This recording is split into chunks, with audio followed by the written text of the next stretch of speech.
The legend didn't need to prove anything. He just needed to show up for his daughter's piano recital at 7 p.m.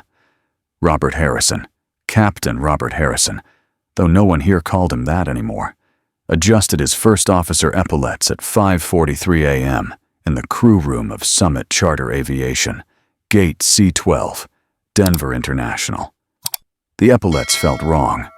2 stripes instead of 4. Silver instead of gold. He'd worn 4 stripes for 23 years. Captain's bars. The kind that meant something when you walked through an airport terminal.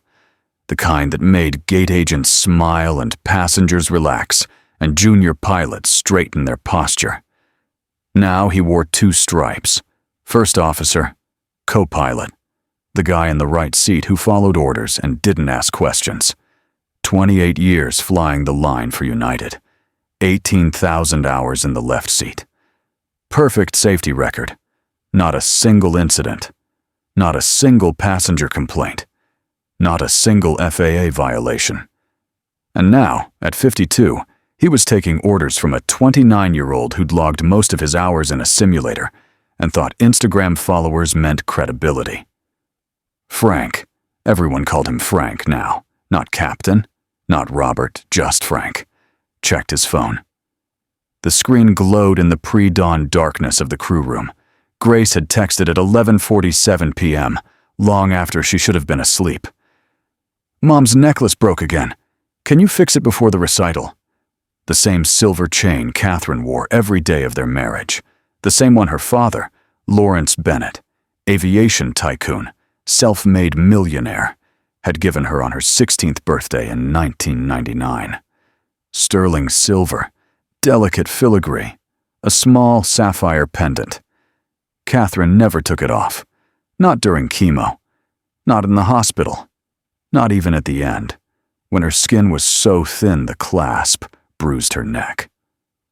Frank kept the necklace in his flight bag now. Chest pocket. Against FAA regulations to carry personal items there, but Frank had stopped caring about regulations that didn't matter. The necklace was all Grace had left that still smelled like her mother. Faint perfume.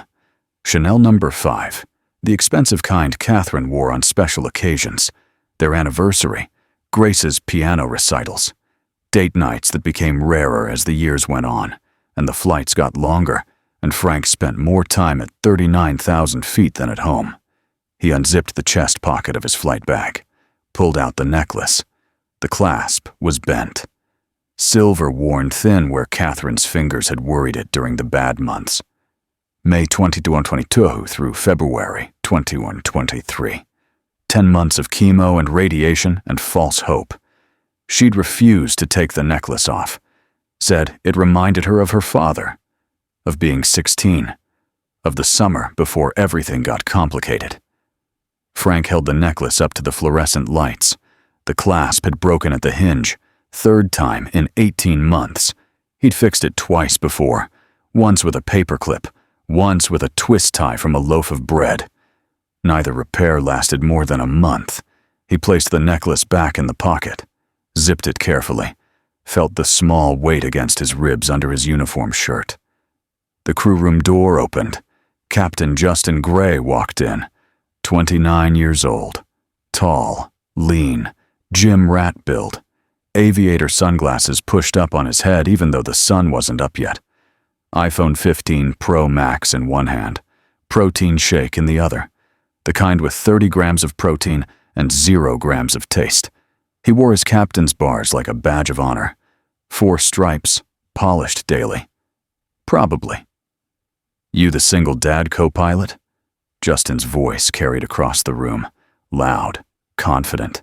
The kind of voice that assumed everyone wanted to hear it. Frank looked up, said nothing. "Robert Harrison, right?" Justin checked his phone, read something off the screen. "Says here you're 52. Used to fly for United. Took early retirement." He sipped his shake, made a face. "Listen, man, I need you focused today, not distracted. I've had co-pilots who bring their personal stuff into the cockpit, you know? And it screws up the whole flow. Your kids' stuff, whatever's going on at home, it stays on the ground. We clear? Frank adjusted his reading glasses, the ones he'd needed since he turned 50. Hated them. Hated that his eyes didn't work the way they used to. Hated getting older in an industry that worshipped youth. We're clear, Frank said. Justin nodded, satisfied, turned to the mirror, adjusted his tie, checked his hair, pulled out his phone again, opened Instagram, took a selfie, smiled, posted it. Caption: Pre-dawn grind. Another day, another flight. Living the dream. Frank watched him, said nothing. But in 7 hours, Justin Gray would learn why United Airlines captains don't just disappear. Why 18,000 hours in the left seat meant something that couldn't be Googled or simulated or bought with confidence. And why legends never really retire. They just choose better reasons to fly. Frank had been awake since 4. Grace's text had come through at 11:47 p.m., and he'd stared at the ceiling of his bedroom. Their bedroom, Catherine's and his, though he still couldn't bring himself to move her clothes out of the closet, until his alarm went off at 4:15 a.m. The necklace clasp had broken twice before, once in October, once in March. Both times Frank had fixed it with makeshift repairs, paperclip, twist tie, whatever he could find in the kitchen junk drawer. Neither repair lasted more than a few weeks. The silver was old, worn. 26 years of daily wear. 26 years of Catherine's fingers worrying the clasp when she was nervous or thinking or trying not to cry. He'd promised Grace he'd get it fixed properly this time. Professional repair. Jeweler, soldering, reinforced clasp. The kind of repair that would last. But jewelers weren't open at 4 a.m., weren't open on Sundays, weren't open at Denver International Airport. The plan was simple.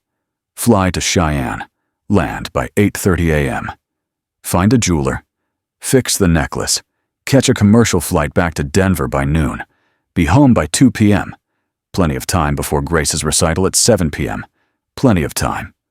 Frank pulled on his uniform. Navy blue pants, white shirt, black tie, first officer epaulets, 2 stripes. He stared at them in the bathroom mirror. Thought about the 4 stripes he'd worn for 23 years. The ones sitting in a box in his closet now. The ones he'd never wear again. Catherine's voice in his head. It's just fabric, Frank. It doesn't define you. But it did. In this industry, stripes meant everything. 4 stripes meant captain, pilot in command, final authority, decision maker, leader. 2 stripes meant first officer, co-pilot, support staff, the guy who monitored and assisted and didn't make decisions. Frank had chosen this, chosen to step down, chosen to take the charter job with flexible hours and home every night scheduling, chosen to be a father instead of a captain. He didn't regret it, but that didn't mean it didn't hurt. He checked his phone again. Grace hadn't texted. She was probably still asleep, or maybe awake, nervous about the recital.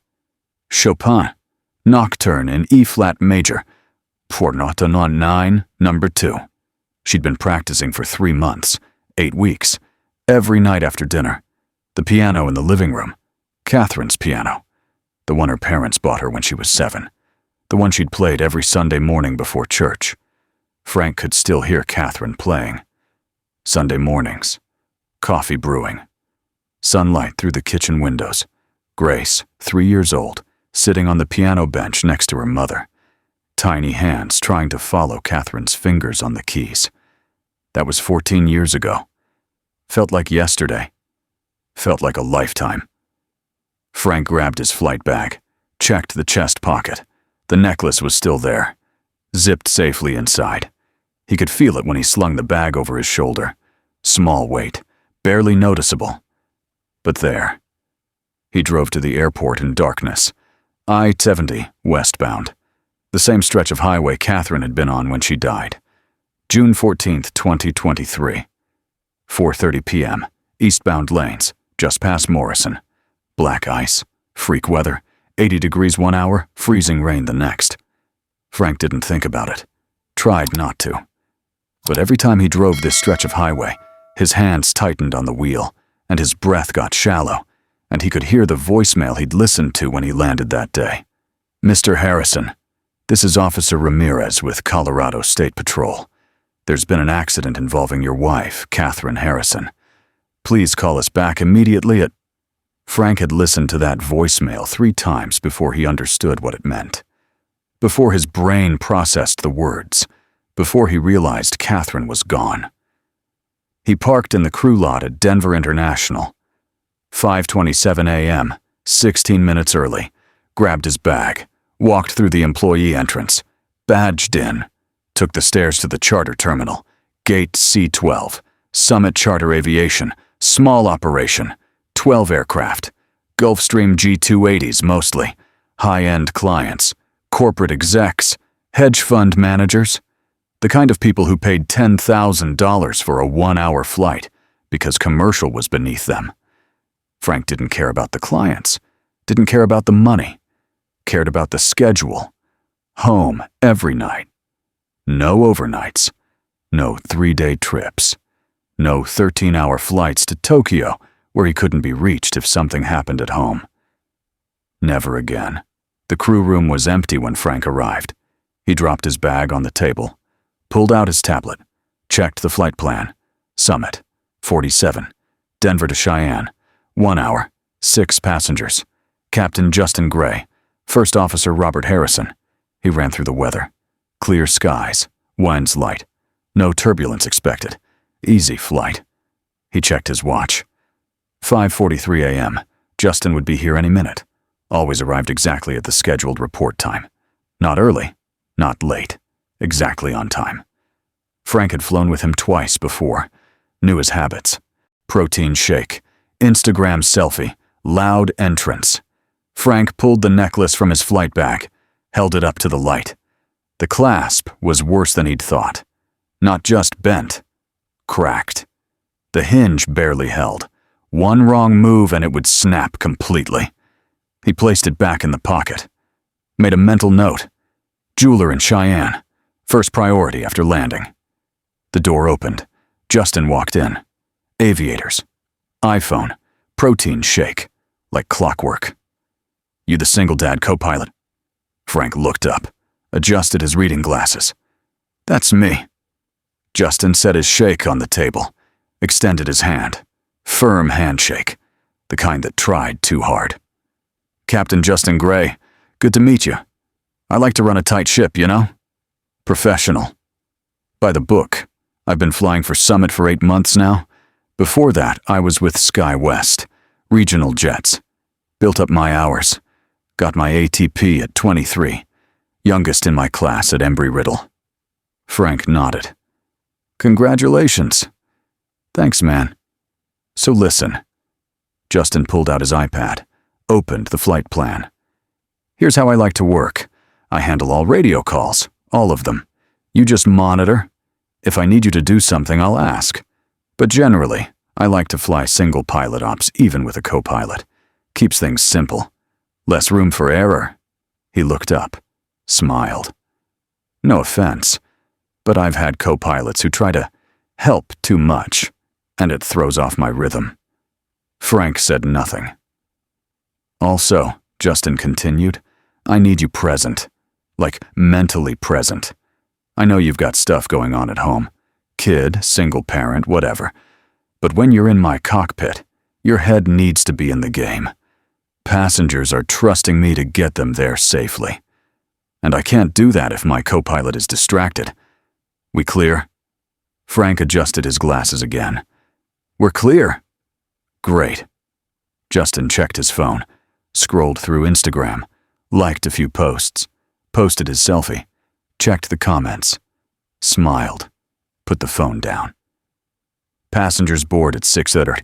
Let's get pre-flight done." The walk to the aircraft was cold.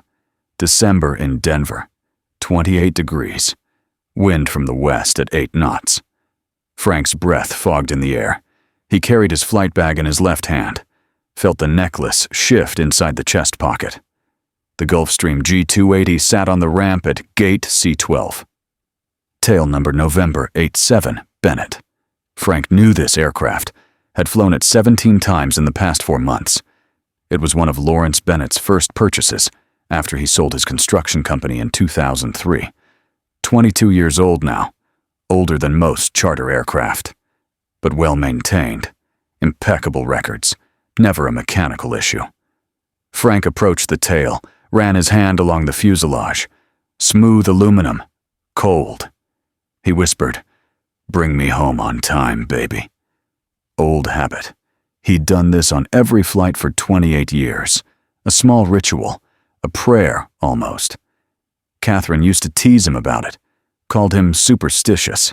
He wasn't superstitious, just careful, just respectful. Aircraft weren't machines to Frank. They were partners. You treated them right, they treated you right. He began the walk-around inspection, started at the nose, landing lights, windscreen, pitot tubes. Everything looked good. Moved to the left side, engine cowlings, wing, leading edge, flaps, ailerons, all good. A school bus rolled past the terminal, yellow, headlights on, dropping kids off at the airport daycare. Frank stopped, watched it. June 14th, 2023. 4:30 p.m. Catherine had been driving to Metro Dance Academy to pick up Grace. Tuesday afternoon. Grace had dance class every Tuesday and Thursday. Ballet, jazz, contemporary. Catherine never missed a pickup. Not once in 7 years. Frank was over the Pacific that day, somewhere between Tokyo and Denver. United Flight 881, Boeing 7879, 13 hours in the air, unreachable. The semi-truck driver said Catherine never saw it coming. Black ice on I-70 eastbound. The Subaru spun across 3 lanes, hit the median barrier at 63 miles an hour. Passenger side impact, spinal fracture, internal bleeding. She was unconscious when the paramedics arrived, never woke up. Died at St. Anthony's Hospital at 6:47 p.m. Grace waited at the dance studio for 4 hours. The receptionist called Frank's cell phone, voicemail, called Catherine's cell phone. No answer. Called the emergency contact. Frank's brother, Daniel, who lived in Boulder. He didn't answer either. Eventually, the receptionist called the police. The police called Frank's airline emergency number. The airline patched through to the aircraft. Frank was 70 minutes from landing.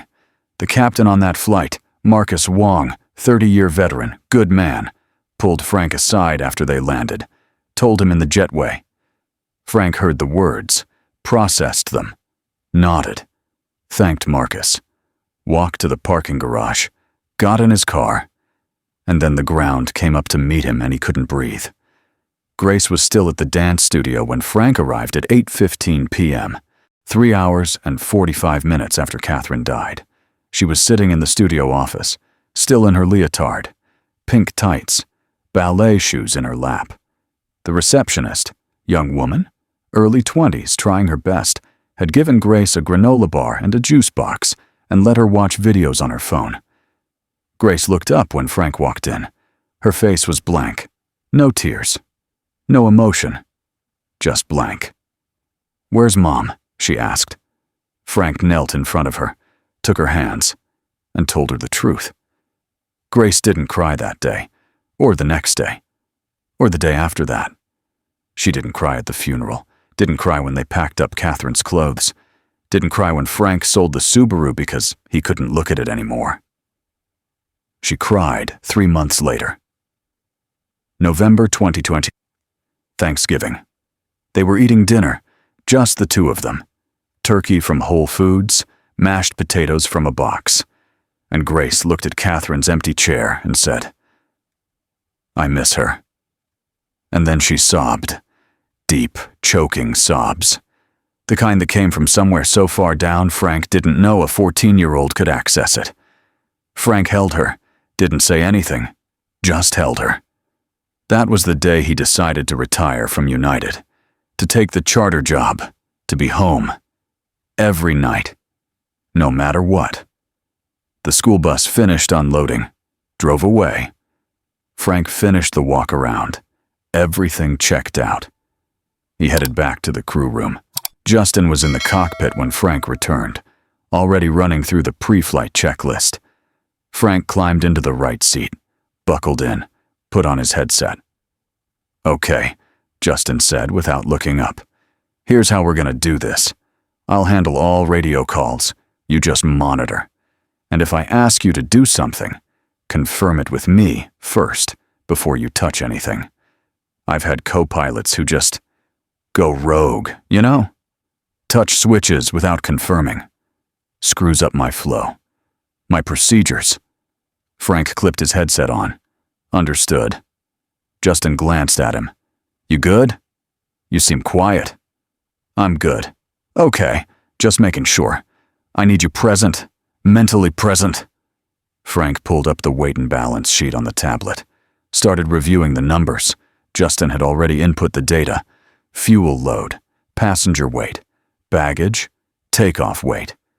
Frank's eyes caught something. Stopped. Fuel, 4,200 pounds. Passengers, 6, estimated average 180 pounds each. Total, 1,080 pounds. Baggage, estimated 300 pounds. Empty weight of G280, 2,4,900 pounds. Total takeoff weight, 30,180 pounds. But Justin had input 3,000 pounds of fuel, not 4,200. That was a ballpark 200-pound error. On a short runway with a tailwind, that could mean a rejected takeoff. Tail strike, blown tires. Or worse, Frank recalculated. Corrected the fuel figure to 4,200 pounds. New takeoff weight, 31,680 pounds. Still under max takeoff weight of 39,600 pounds. Safe. He slid the tablet back toward Justin. Justin glanced at it, nodded. "Oh, yeah, good catch. Team effort." He didn't acknowledge the error, didn't thank Frank, just moved on. Behind them in the jump seat, someone cleared their throat. Frank turned. An older woman sat there, 65 maybe. Short gray hair, reading glasses on a chain around her neck, navy blue blazer. FAA badge clipped to her lanyard. Captain Margaret Sullivan, FAA Principal Operations Inspector. Frank knew her. They'd flown together twice in the early 2000s. Northwest Airlines, training flights. Margaret was one of the best pilots Frank had ever flown with. Smooth, precise, unflappable. She'd retired from Northwest in 2018, moved to the FAA, conducted check rides now, audits, line checks, accident investigations. She was here to evaluate Justin. Frank knew that. Justin didn't. Margaret caught Frank's eye, nodded once, said nothing. Justin turned around, saw the badge. His posture stiffened. "Oh, FAA, hi. Captain Justin Gray. Summit 47, nice to meet you." Margaret smiled. Thin, professional. "Captain Margaret Sullivan. Routine line check. Observing today. Pretend I'm not here." "Right, yeah, of course." Justin's hands moved faster on the checklist. He keyed the intercom. "Carla, we're about ready to board passengers. Let's get them loaded, on time. Professional service." 2 flight attendants appeared at the cockpit door. Carla Martinez, 34, 10 years with Summit. And Jennifer Zhao, 26, new hire, 3 months. Both wore navy blue uniforms. Both smiled politely. "Morning, Captain," Carla said. Then she looked at Frank. Her smile warmed. "Morning, Frank." "Morning, Carla." Justin looked between them. "You two know each other?"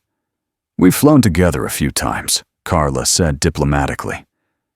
Justin nodded, turned back to his checklist. The passengers began boarding at 6:32 a.m., 6 of them, all men, all suits, all carrying laptops and briefcases, and the entitled air of people who flew private because commercial wasn't good enough. David Chen sat in 1A, 41 years old, CFO of Apex Industries, some hedge fund out of San Francisco. Frank had Googled the passenger manifest earlier. Chen made $2 million a year, flew private twice a week, treated flight attendants like servants. Chen was on his phone before he even sat down, barking at someone. "I don't care if it's Sunday.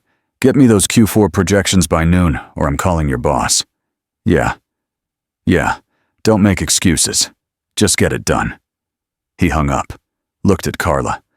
Coffee, black, and make sure it's hot this time. Carla's smile didn't waver. Of course, Mr. Chen. The other passengers filed in. Investment bankers, private equity guys. The kind of men who wore $8,000 suits and $50,000 watches and thought money made them important. When everyone was seated, Justin stood up, walked back to the cabin. His voice carried loud and clear. Good morning, folks. Captain Justin Gray here. We're flying to Cheyenne this morning. About an hour flight. Weather's perfect. Should be a smooth ride. He gestured vaguely toward Frank. Didn't say his name. My co-pilot here has, well, he's got some hours under his belt. Used to fly for United. But, you know, he's older now. 52. Single parent stuff. Lot on his plate. Not as sharp as he used to be, probably. Justin smiled, like it was a joke. But don't worry, I've got it covered. I'm young, sharp, focused. You're in good hands. David Chen looked up from his phone, looked at Frank, frowned. The other passengers exchanged glances. Carla, standing by the galley, flushed red. Margaret, in the jump seat, wrote something in her notebook. Frank adjusted his reading glasses, pulled up the approach plate for Cheyenne, said nothing. Justin returned to the cockpit, sat down, buckled in, looked at Frank. You good? I'm good. Great. Let's fly. Frank checked his phone one more time before they pushed back. 6:41 a.m., Grace had texted. Dad, I'm so nervous. What if I mess up? He typed back. You won't. You've practiced for 3 months. You know this piece better than Chopin did. 3 dots. Then, what about the necklace? Frank touched the chest pocket of his flight bag, felt the weight of the necklace inside. I have it. I'll fix it, I promise. Thank you. I love you. I love you too, kiddo. See you at 7. He put his phone on airplane mode, slid it into his pocket. Justin was already talking to ground control. Denver ground, Summit 47, gate C12, ready to push. Summit 47, Denver ground, pushback approved. Taxi to runway 34, left via Alpha, Alpha 1. Pushback approved. Taxi 34 left via Alpha, Alpha 1, Summit 47. The tug pushed them back. Frank monitored, watched the wingtips, watched the ground crew. Everything smooth. They taxied to the runway. The sun was just coming up, orange and pink on the horizon. Denver International was quiet this early. Only a few aircraft moving, mostly cargo. FedEx, UPS. Justin keyed the mic. Denver Tower, Summit 47, holding short 34 left, ready for departure. Summit 47, Denver Tower, cleared for takeoff runway 34 left. Winds 320 at 8 knots. Cleared for takeoff 34 left, Summit 47. Justin advanced the throttles. The Gulf Stream rolled forward. Engines spooled up, smooth, powerful. Frank's hands shadowed Justin's on the controls. Old habit. You never fully trusted a captain you didn't know. Not with your life. 80 knots. Justin's call out. 80 knots. Frank's response. Checked. 100 knots. Justin. V1. Frank. Rotate. The nose came up. Smooth. Justin had good hands. Frank would give him that. The kid could fly. He just couldn't shut up. Gear up. Flaps up. Climb checklist. Denver departure came through. Summit 47. Denver departure. Radar contact. Climb and maintain flight level 230. Turn right, heading 045. Justin keyed the mic. Summit 47. Flight level 230. Right turn 045. The controller's voice came back. Different this time. Warmer. Summit 47, is that you, Captain Harrison? Justin frowned. Looked at Frank. Frank keyed the mic. Just Frank now, Jess. Good to hear your voice, Frank. Fly safe. Thanks, Jess. You too. Justin stared at him. You know the controller? Frank adjusted the autopilot. Flew her dad's retirement flight. 2019. United 1843. Denver to Honolulu. Last flight before he hung up his wings. Justin was quiet for a moment. Then, wait. United 1843. That's... He trailed off. Frank said nothing. They climbed through 10,000 feet. The Rockies spread out beneath them. Snow-capped peaks. Pine forests. Morning light turning everything gold. Margaret from the jump seat. Smooth hands, Captain. She was talking to Frank, not Justin. Frank didn't correct her. At 12,000 feet, Frank adjusted the power and trim without looking at the instruments. Pure feel. 28 years of feel. He could tell when the aircraft was balanced by the way the yoke responded under his fingertips, by the hum of the engines, by the subtle shift in cabin pressure. Margaret leaned forward, watched his hands, made a note in her book. The flight was smooth. Cruise altitude, 23,000 feet. Clear skies. No turbulence. Easy day. Justin pulled out his phone, checked Instagram, scrolled through his notifications, posted another selfie. This one of the cockpit. Caption: Office with a view, living the dream. He glanced at Frank. So, 28 years at United, huh? That's right. What did you fly? 737, 717, 787, whatever they scheduled me for. I'm 779 rated, Justin said. That's my goal. Fly the heavy iron, international routes. Tokyo, London, Sydney. That's where the real flying is. Frank looked out the window, watched the Rockies slide beneath them. It's just an airplane. Justin laughed. Uncomfortable. Yeah, I guess. But still, 7-11, that's the dream, right? Frank didn't respond. Justin's phone buzzed. He glanced at it. A text from one of his Instagram followers. Someone he'd never met. Someone who probably followed 500 other pilots. Dude, are you flying with Robert Harrison? The Robert Harrison? Flight 1843? Justin frowned. Typed back. Who? The response came immediately. Google it. He's a legend. Justin minimized the text. Opened Safari. Typed. Robert Harrison United pilot. The first result was a news article, Associated Press, dated March 14, 2019. Hero captain saves 247 in Wyoming emergency landing. Justin clicked it. Read the summary. United Airlines Captain Robert Harrison, 47, executed a successful emergency landing at Denver International Airport on Thursday after experiencing dual-engine failure over Wyoming. Flight 1843, a Boeing 737-800 en route from Seattle to Denver, with 247 passengers and crew, lost both engines at 31,000 feet. Captain Harrison, with 25 years of flying experience, guided the aircraft to a safe landing with zero hydraulic power, zero engine thrust, and zero margin for error.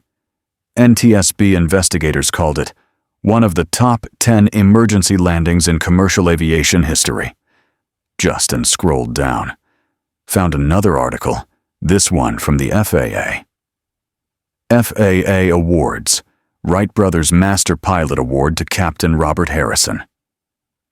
In recognition of his exceptional airmanship and dedication to aviation safety, the Federal Aviation Administration has awarded the Wright Brothers Master Pilot Award to Captain Robert Harrison of United Airlines.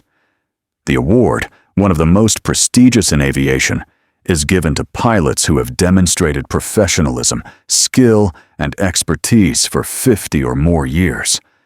Justin's hands were shaking. He looked at Frank. Frank was reading the approach plate for Cheyenne, hadn't noticed Justin staring. Justin set his phone down, cleared his throat. So, Flight 1843, Frank glanced at him. Long time ago. That was, dual engine failure, dead stick landing. That's... Justin didn't know what to say. It was a Thursday, Frank said. We had good weather. Good runway, good crew. We got lucky. Lucky? Dude, the NTSB said, I know what they said. Frank's voice was quiet, firm. It was a long time ago. Doesn't matter anymore. Why didn't you say something? When we met? When I said... Justin trailed off. You didn't ask.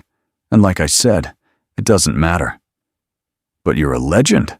Why are you flying Copilot for charters? Frank turned, looked at Justin. His eyes were tired. Because legends don't matter to 14-year-olds who lost their mom.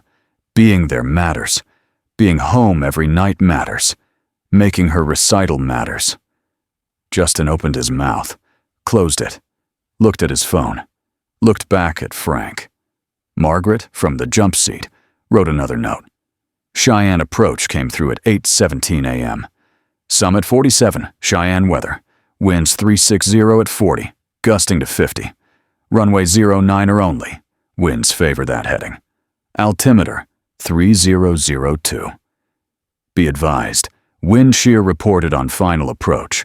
Cessna ahead of you reported moderate turbulence and went around. Justin's voice cracked on the reply. Summit 47, roger. Runway 09er, we'll take it. Frank pulled up the approach plate. Runway 9, 6,900 feet long, 150 feet wide. Crosswind landing, 50-knot gusts from the north. He'd done this 100 times, more than 100. In the 737, in the 777, an aircraft twice as heavy as the G280. Justin had never landed in winds over 35 knots. Frank could tell by the way his hands tightened on the yoke, by the way his breathing got shallow. Frank, Justin said quietly, too quietly for the passengers to hear. I've landed in crosswinds, but not 50 knots. Frank looked at him. You want me to take it? Justin's pride flickered across his face. The Instagram captain, the four-stripe wonder boy. I can do it. I've done crosswinds before. Not 50 knots. I've got it. Justin's voice was firm, trying to convince himself. I've got it. Frank nodded. Okay, but I'm on the controls with you. You feel me shadow you, don't fight it. Justin nodded. Margaret stood up. Against regulations during an approach. She moved to the observer seat directly behind Frank, leaned in, whispered, Captain Harrison, do what you need to do. Frank's phone buzzed in his pocket. He shouldn't check it during approach, shouldn't even have it on. But he pulled it out anyway. Grace. Dad, recital moved to 6 p.m., not 7. Director changed schedule. Sorry! Frank's heart sank. 6 p.m. That was 1 hour less. The jewelry shop in Cheyenne closed at 9 a.m., opened at 8, if the landing took too long, if there was any delay, if the wind was bad enough to go around, he wouldn't make it. But there were 47 people on this plane, 6 passengers, 2 flight attendants, 2 pilots. Margaret, 47 lives. Frank touched the necklace in his chest pocket. Thought, Catherine would tell me to do the right thing, even if it costs me. Cheyenne Tower came through. Summit 47, winds now 010 at 48, gusting to 54. Runway 09er, cleared to land. Caution wake turbulence. Justin keyed the mic. His voice shook. Cleared to land. Runway 09er, Summit 47. They were on final now, 3,000 feet AGL. The runway was visible ahead. Gray concrete, white centerline, threshold lights. The wind hit them at 2,500 feet, a gust from the right. The aircraft yawed left. Hard. Justin corrected. Overcorrected. The aircraft yawed right. In the cabin, someone gasped. David Chen gripped his armrest, looked out the window, looked toward the cockpit. Jesus Christ, someone muttered. 2,000 feet. Justin fought the controls. The aircraft was all over the sky, left, right, nose up, nose down. The yoke was shaking in his hands. Frank's hands hovered over the controls, ready, watching, waiting, 1,500 feet. The wind shear alarm blared. GPWS synthetic voice. Sync rate. Sink rate! Justin pulled back on the yoke. Too hard. The nose pitched up. Airspeed dropped. Stall horn chirped. Frank's hands were on the controls now, not taking over. Just ready. 1,000 feet. Justin was hyperventilating. His breathing was loud in the headset. I can't! The aircraft dropped 200 feet in 3 seconds. Wind shear. Downdraft. The alarm blared again. Sink rate! Pull up! Margaret's voice. Calm. Firm. Captain Gray, give Captain Harrison the aircraft. But I'm PIC. And I'm FAA. Transfer controls. Now. Justin's voice. Broken. I can't do it. I can't. Frank's voice. My aircraft. Justin's hands came off the controls. Your aircraft. The moment Frank's hands touched the yoke, everything changed. The aircraft stopped fighting. It smoothed, like a wild horse that recognized its rider, like coming home. Frank didn't think, didn't calculate, didn't analyze. 28 years of instinct took over. Muscle memory. Feel. The kind of flying that couldn't be taught in a simulator or learned from a manual. 800 feet AGL. Crosswind 54 knots from the right. Frank applied full right aileron, left rudder. The aircraft crabbed toward the runway, nose pointed 15 degrees off centerline, wings level. In the cabin, Carla braced herself against the galley wall. Jennifer gripped the jump seat. David Chen's knuckles were white on the armrest. 600 feet. Wind shear again. Downdraft. The aircraft dropped 50 feet in 2 seconds. Frank had already added power. Before the GPWS even alerted. Before Justin even saw it coming. Margaret, from behind him, muttered, Textbook. 400 feet. The crosswind pushed them toward the runway edge. Frank held the crab. Full aileron, full rudder. Steady, steady. 200 feet. Justin was frozen. Staring out the windscreen. Watching. 100 feet. Frank's call-out, calm as Sunday morning. 50-knot crosswind, runway 09er. We're landing long. Carla closed her eyes, whispered something, maybe a prayer. 50 feet. Frank's voice. Stand by for speed brakes. 20 feet. He kicked the rudder, straightened the nose, aligned with the centerline. One fluid motion. Perfect timing. Touchdown. Main gear first. Right wheel. Then left. Then the nose wheel. Gentle. Smooth. No bounce. No drift. Reverse thrusters. Frank's voice. Speed brakes. Justin deployed them. The aircraft decelerated. 6,000 feet of runway. They used 3,000. Tower. Summit 47. Nice work on that landing. Wind's been kicking everyone's ass today. Frank keyed the mic. Thanks, Tower. Just another day. He didn't claim credit. Didn't gloat. Just taxied to the FBO. Behind them, the cabin erupted in applause. They parked at Cheyenne Regional FBO. 8:51 a.m., 9 minutes after the jewelry shop opened. Frank unbuckled, grabbed his flight bag, stood up. Justin sat frozen, headset still on, staring at his hands on the yoke. Hands that weren't good enough. Hands that almost killed 47 people. That was... His voice was hollow, empty. I couldn't do it. Frank looked at him. You would have figured it out? No. Justin shook his head. No, I wouldn't. You saved us. You saved all of us. Frank checked his watch. 8:52 a.m. The jewelry shop closed at 9 o'clock. 8 minutes. Margaret stood, walked to the cabin, picked up the PA microphone. Ladies and gentlemen, this is Captain Margaret Sullivan, Federal Aviation Administration. I want to take a moment to recognize the landing you just experienced. That was executed by First Officer Robert Harrison, seated in the right seat.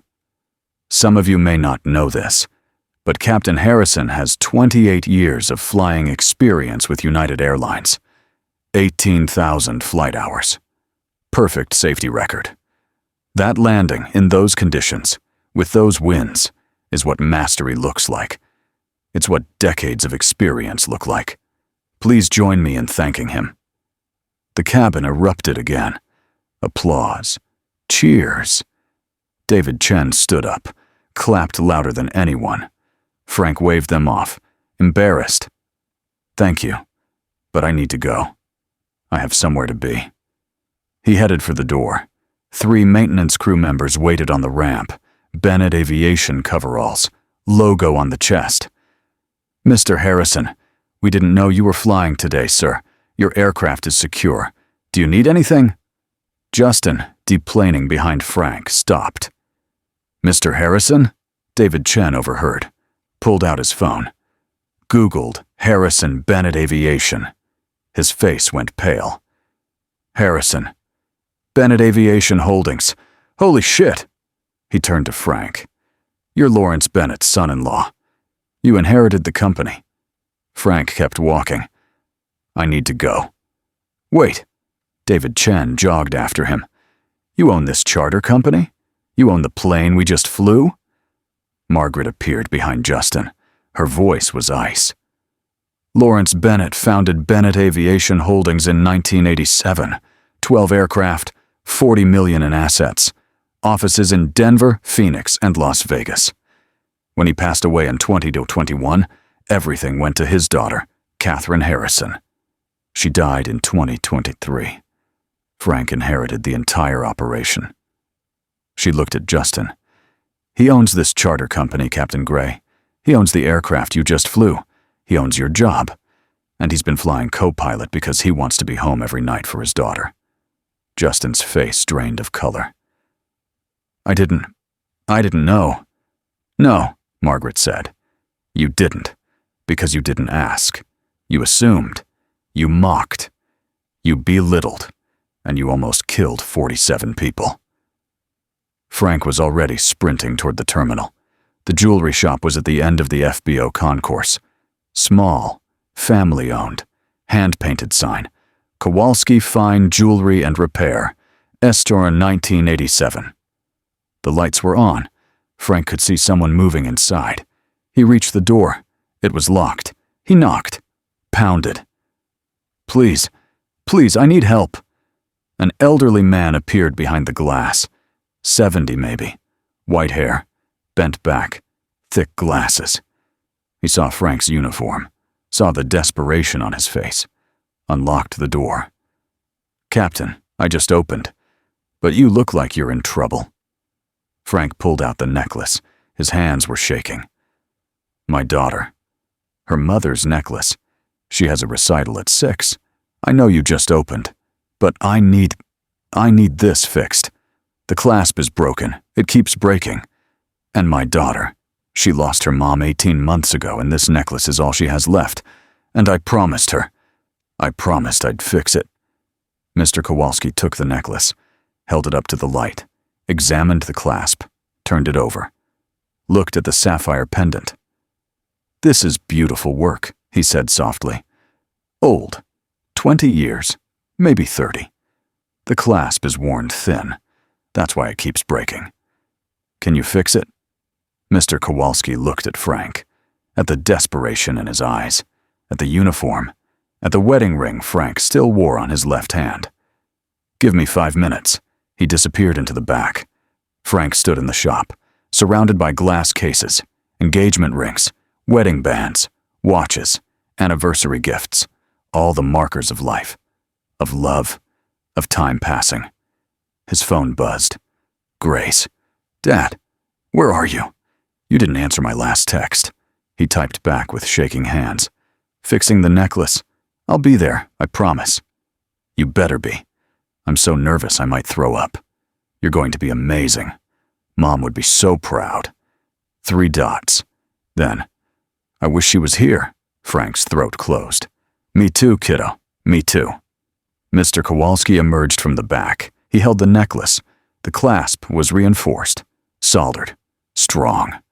"I replaced the entire clasp assembly," he said. "Sterling silver, same as the original. It won't break again. Not in your daughter's lifetime." Frank pulled out his wallet. "How much?" Mr. Kowalski waved him off.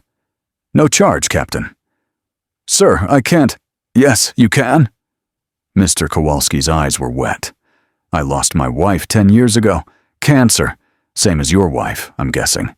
I see it in your face, the way you carry yourself. He placed the necklace in a small velvet box, handed it to Frank. Tell your daughter her mother is proud of her, and tell her the people we love never really leave us.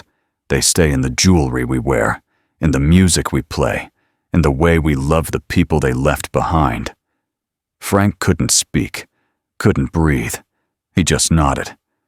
Thank you, he managed. Thank you. He turned to leave. Mr. Kowalski called after him. Captain, what's your daughter's name? Grace. Grace. Mr. Kowalski smiled. That's a beautiful name. You tell Grace that Mr. Kowalski says she's going to play beautifully tonight, and her mother will be listening. Frank nodded, walked out. The velvet box felt like the weight of the world in his hand. Continuing. Toy, sit tieptuk fan kon laje jatju 7502. Frank returned to the FBO at 9:17 a.m. The necklace was secure in the velvet box, tucked into his chest pocket. He could feel it against his ribs. Safe. Fixed. Ready for Grace. Justin was standing outside the terminal, waiting. His aviator sunglasses were off. His phone was in his pocket. He looked younger somehow, smaller. Captain Harrison, he started. His voice cracked. I need to apologize for everything, for what I said in the crew room, for what I said to the passengers, for... He stopped, took a breath. I Googled you. Flight 1843, the landing in Wyoming with both engines out, the awards, the commendations, 28 years, perfect record. And then I read about your wife, about why you retired. He looked at the ground. And then this, he gestured to the aircraft, the FBO, the Bennett Aviation logo on the building. You own all of this, and I treated you like you were... Like I was washed up, Frank said quietly. Justin nodded. I'm so sorry. His voice broke. He was crying now. 29 years old. 4 stripes on his epaulets. 10,000 Instagram followers. And he was crying in a parking lot in Cheyenne, Wyoming. Frank looked at him. Really looked at him. Saw himself 20 years ago. Young. Confident. Arrogant. Thinking hours logged meant mastery. Thinking Instagram posts meant respect. Justin, Frank said, look at me. Justin looked up. You're a good pilot. You have good hands, good instincts. But you're young. And being young means you think the job is about the flying, about the hours, about the stripes. Frank touched his first officer epaulets. 2 stripes. But the job isn't about the flying. It's about the people, the passengers, the crew, the family waiting for you at home. The 14-year-old daughter who texts you at midnight because she's scared. He paused. I didn't give up being a captain. I chose something better. I chose to be a father. And someday, when you have kids of your own, you'll understand. Justin wiped his eyes. I thought hours and likes meant mastery. They don't. Time and humility do. And you'll get there. You'll make mistakes. You'll learn. You'll become a better pilot, a better man. Frank extended his hand. But today, you learned the most important lesson. You don't know everything, and that's okay. Justin shook his hand, held it. Thank you, Captain, for saving us, for teaching me. Don't thank me. Just be better tomorrow than you were today. Margaret appeared behind them. She'd been watching from the terminal. Captain Harrison, she said formally, I need to complete my report for today's flight. For the record, that landing was among the top 5 I've witnessed in 38 years of flying. Your decision-making under pressure, your crew resource management, and your airmanship remain unparalleled. I'll be recommending Captain Gray for additional crosswind training. She looked at Justin. You have talent, Captain Gray, but you need humility. Captain Harrison just gave you a gift. Don't waste it. Justin nodded. Yes, ma'am. Margaret turned back to Frank. You have somewhere to be, don't you? Frank checked his watch. 9:22 a.m. He needed to get back to Denver. Commercial flight, Southwest. Next departure, 10:15 a.m. He could make it. I have a recital, Frank said. At 6. Then go. Margaret smiled. A real smile this time. Your daughter is lucky to have you. Frank headed into the terminal. David Chen intercepted him at the door. Captain Harrison. Mr. Harrison. Wait. David Chen was out of breath, flushed. I owe you an apology. When Captain Gray said you weren't sharp, I believed him. I doubted you. And you just saved my life. You saved all of us. He pulled out his phone, scrolled through something. I'm the CFO of Apex Industries. We charter 80 flights a year, private jets for executives, board members, clients. We've been using 3 different companies. But as of today, we're moving all our contracts to Bennett Aviation, exclusively. That's approximately $1.2 million in annual revenue. He extended his hand. You've earned it. Frank shook his hand. I appreciate that, Mr. Chen, truly. But right now, I need to catch a flight. I have a daughter waiting. David Chen smiled. The necklace. Your wife's necklace. Your daughter's recital. I heard you talking to the jeweler. He paused. My wife died 4 years ago. Breast cancer. I have 2 daughters, 8 and 10. I know what it's like to be a single dad, to try to be both parents, to carry the weight. His voice cracked. You're a good man, Captain. Your daughter is lucky. Frank's eyes burned. Thank you. He walked through the terminal, past the FBO desk, past the rental car counter, to the departures board, Southwest 427, Denver, 10:15 a.m. He bought a ticket on his phone, boarded at 10:05 a.m., sat in 12A, window seat, pulled out his phone, texted Grace. Necklace fixed. Mom will be there with you. I'm on my way. I love you. Grace replied immediately. Love you, Dad. Hurry. The flight took off at 10:22 a.m., landed at Denver International at 11:37 a.m. Frank took an Uber home, arrived at 12:15 p.m., 5 hours and 45 minutes until the recital. Plenty of time. Frank spent the afternoon doing laundry, grocery shopping, cleaning the kitchen. Normal things, mundane things. The things single dads do when their daughters are at school, and life goes on despite everything. At 3 p.m., Grace came home. She dropped her backpack by the door, looked at Frank. Do you have it?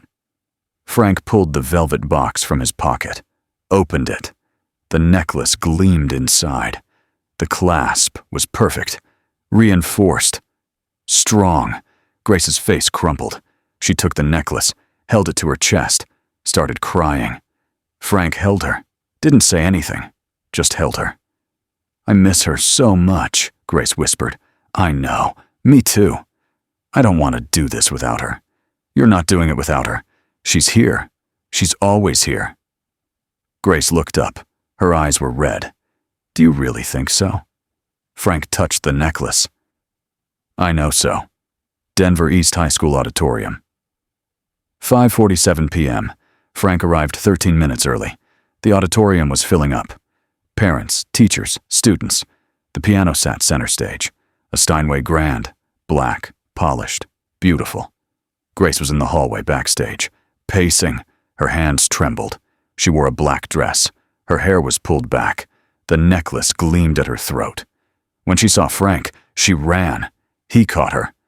I thought you wouldn't make it, she whispered. Never, Frank said. I will never miss this. I'm so nervous. What if I mess up? What if I forget the notes? Frank pulled back, looked at her. Grace, you've been practicing this piece for 3 months, every night. I've heard you play it 100 times.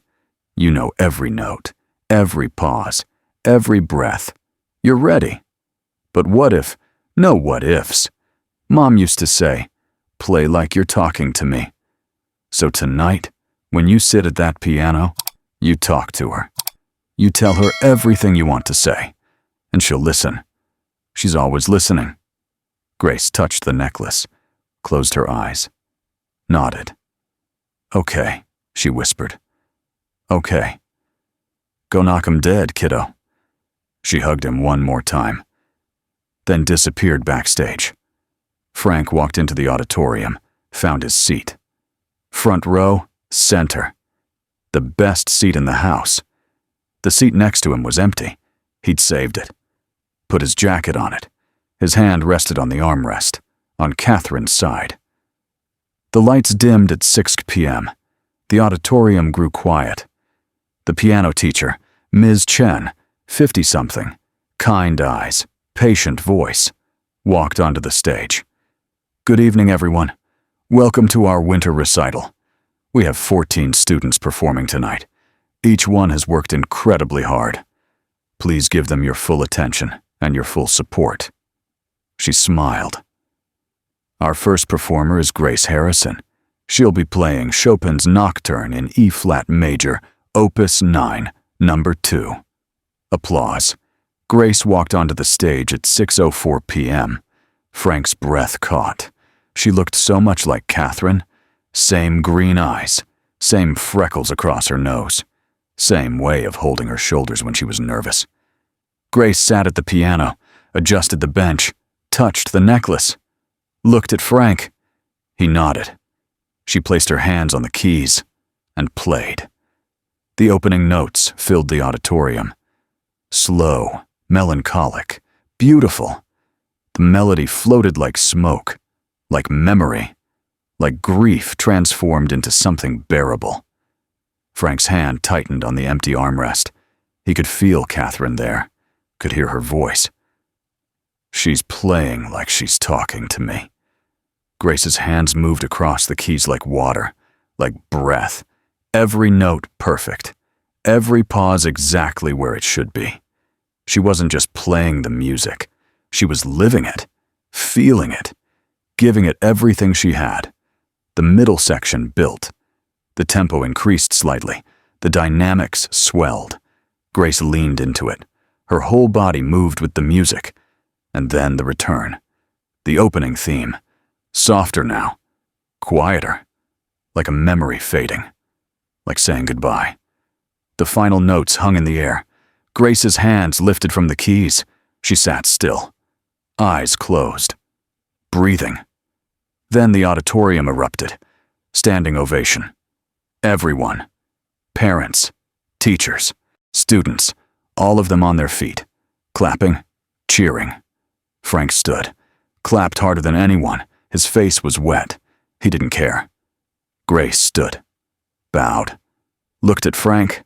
She was crying too. She mouthed, "Thank you." He mouthed back, "I'm proud of you." After the recital, Grace introduced Frank to Ms. Chen. "This is my dad," Grace said. "He's a pilot. The best pilot." Ms. Chen shook Frank's hand. "Grace has told me so much about you, about her mother. I'm so sorry for your loss." "Thank you," Frank said. "Your daughter is incredibly talented. She has a gift. Not just for playing, but for feeling. For understanding what the music means. That can't be taught." Frank looked at Grace. "She gets that from her mother." Grace hugged him. They drove home in silence. Grace stared out the window, touched the necklace, smiled. Home. 8:30 p.m. Frank cooked dinner. Spaghetti, Grace's favorite. They ate at the kitchen table, the one with 4 chairs, the one where Catherine's chair sat empty. Grace twirled her fork. "Dad? Yeah? Why do you fly Copilot? I heard someone at school say you used to be a captain." Frank set down his fork, looked at her. "I was a captain for 23 years, but being a captain meant flying long trips. Tokyo, London, Sydney. Sometimes I'd be gone for 3 days, 4 days. I'd miss dinners, miss recitals, miss bedtimes. But you loved it." "I did. But I love you more." Grace was quiet. Is that why you retired? Because of Mom? Frank nodded. When Mom died, I realized something. The most important job I have isn't flying planes. It's being your dad. And I can't do that from Tokyo.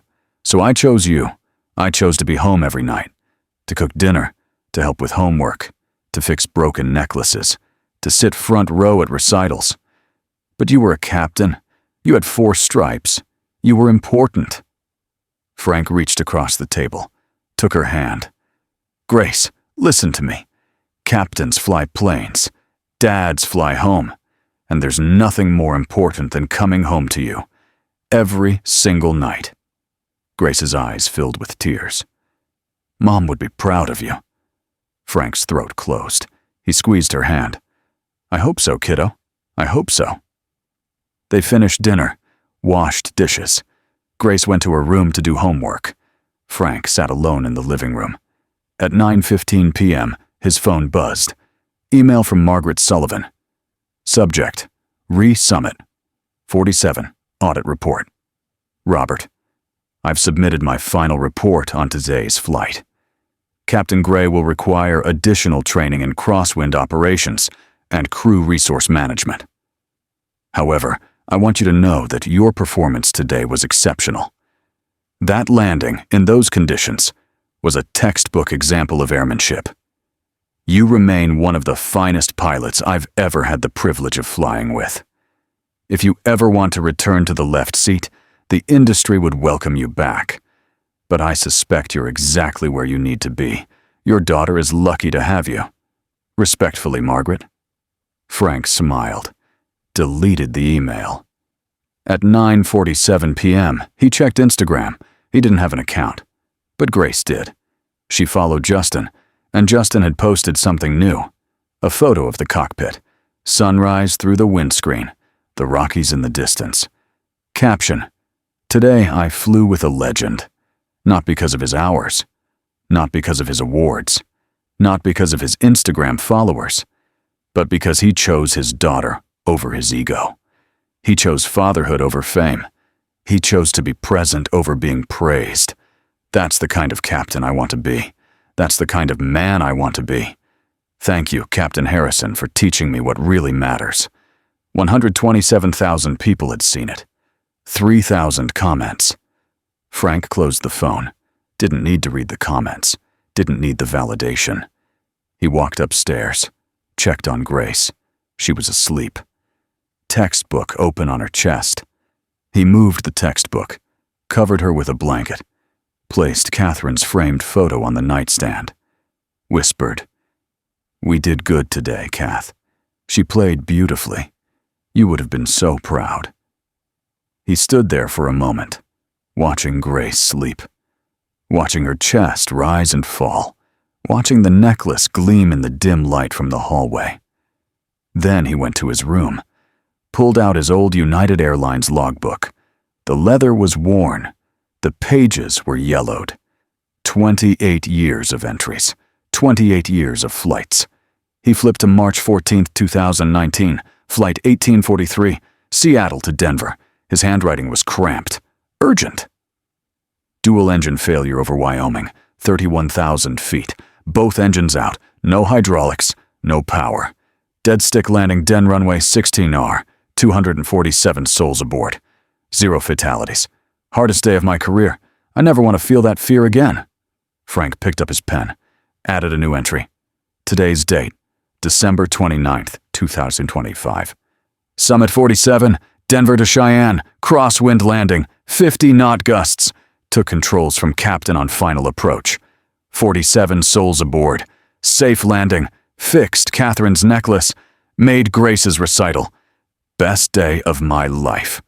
He closed the logbook, placed it back on the shelf, next to Catherine's photo, next to Grace's baby pictures, next to all the memories of a life lived. Frank sat on the edge of the bed, looked at the family photo on the dresser. Him, Catherine, baby Grace, taken 14 years ago at Denver Botanic Gardens. Summer day. Blue sky. Catherine was laughing. Grace was reaching for the camera.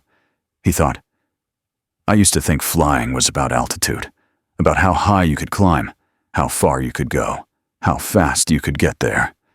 But Catherine taught me something. She taught me that flying isn't about leaving.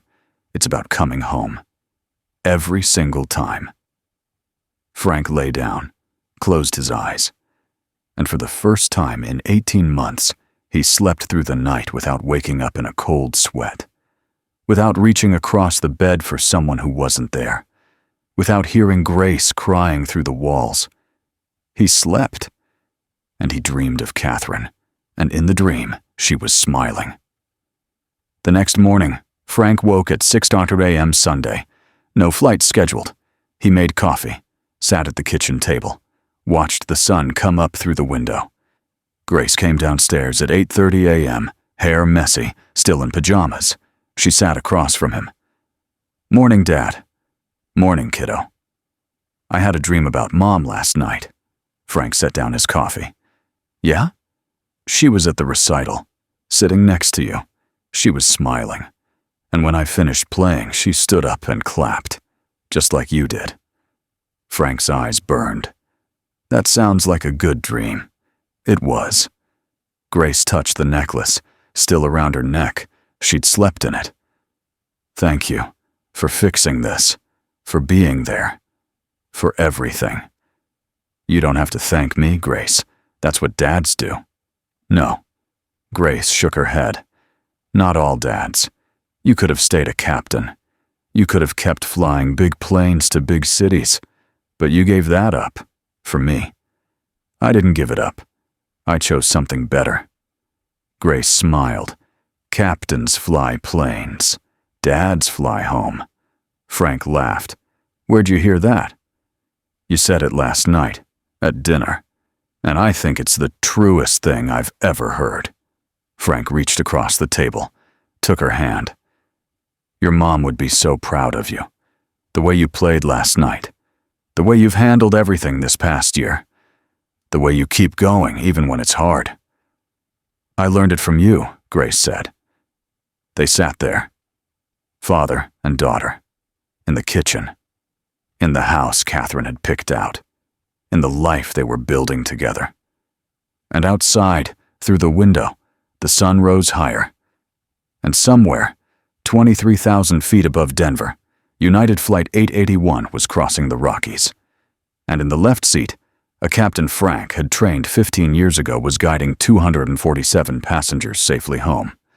And in Cheyenne, in a small jewelry shop, Mr. Kowalski was opening for the day.